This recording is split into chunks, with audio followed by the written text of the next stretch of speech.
நாம் தற்போது இந்த முண்டகை பகுதியில தான் இருக்கோம். இந்த நிலச்சரிவு ஏற்பட்டதுல மிகவும் கடுமையாக பாதிக்கப்பட்ட ஒரு கிராமத்துல ஒரு கிராமம். இங்க வந்து இப்போ தெர்மல் ஸ்கேனர் மூலமாக யாராவது உயிரோடு இருக்காங்களா, அந்த நிலப்பரப்புல வந்து அடியில சிக்கிட்டு இருக்காங்களா அப்படின்னு சொல்லிட்டு கண்டுபிடிப்பதற்காக தமிழகத்திலிருந்து வந்திருக்கக்கூடிய நிபுணர்கள் இங்க இருக்காங்க. அவங்க கிட்டயே நம்ம பேசலாம். சார், இது என்ன சார், இது எப்படி ஒர்க் பண்ணுது இங்க? It's a thermal imager, so we can dictate the difference, temperature difference. So the normal temperature of the earth is 20 to 25. Otherwise, the normal body temperature is more than 30, 33, maximum 35. So, but in the case of body, if it is 2 or 3 days old, the temperature will be 40, between the 40, 60. So we can dead பாடியும் இது கண்டுபிடிக்கும். dead body identification, we can use it. This is from எப்படி work பண்ணும் sir? So yeah, this is we can check the temperature difference. The normal body temperature we can 33. Yeah, we can differentiate. At the same time, the normal temperature 25.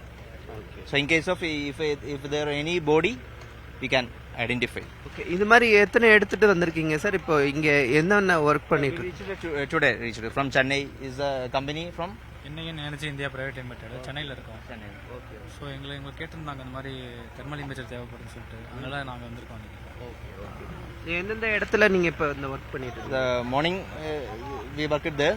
So just we reached the mosque, but the more soil is there, so we very difficult. எப்படி இது work ஆகும், எப்படி என்ன பண்ணுங்க? அதே same தான், same surface temperature இந்த camera மூலியமாக நம்ம கண்டுபிடிக்கலாம். ஸோ டெட் பாடிஸ்லாம் பார்த்தீங்கன்னா இப்போ 45 மேலே தான் இருக்கும், 45 டிகிரி செல்சியஸ் மேலே தான் இருக்கும். அதுவும் 3 days ஆயிடுச்சு. 3 days ஆயிடுச்சுன்னா அது கண்டிப்பாக 50 டிகிரி மேலே தான் இருக்கும். அதனால நம்ம பாசிபிளாக நம்ம பார்க்க முடியுமா என்னன்ட்டு சும்மா ஒரு பாசிபிலிட்டி செக் பண்ணுறது தான் அது. அதான் மார்னிங்லேருந்து செக் பண்ணிருக்கோம். ஒரு சில இடத்துலாம் செக் பண்ணிட்டு நம்ம ட்ரை பண்ணி பார்த்தோம், அதில் கிடைக்கலனா மற்றபடி ஹெல்ப் பண்ணிட்டு இருக்கோம், செக் பண்ணிட்டு இருக்கோம். இந்த மாதிரி எத்தனை வந்திருக்கு? ஒரு 3 ஸ்பாட்ல நாங்கள் கரெக்ட் பண்ணி பார்த்துட்டு இருந்தோம். ஆனால் எதுவும் பாடிஸ் எதுவும் கண்டுபிடிக்க முடியல. எல்லாம் பிளான்ஸ் அந்த மாதிரி அந்த மாதிரி தான் இருக்கு. ஸோ அதான் நம்ம பார்த்துட்டு இருக்கோம். என்னோட நேம் ஆனந்த். முஸ்தபா.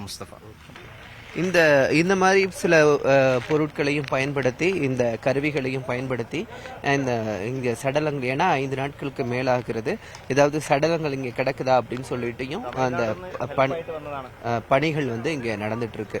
நியூஸ் 18 தமிழ்நாடு செய்திகளுக்காக ஒளிப்பதிவாளர் மணிகண்டனுடன் செய்தியாளர் ரகுவரன்.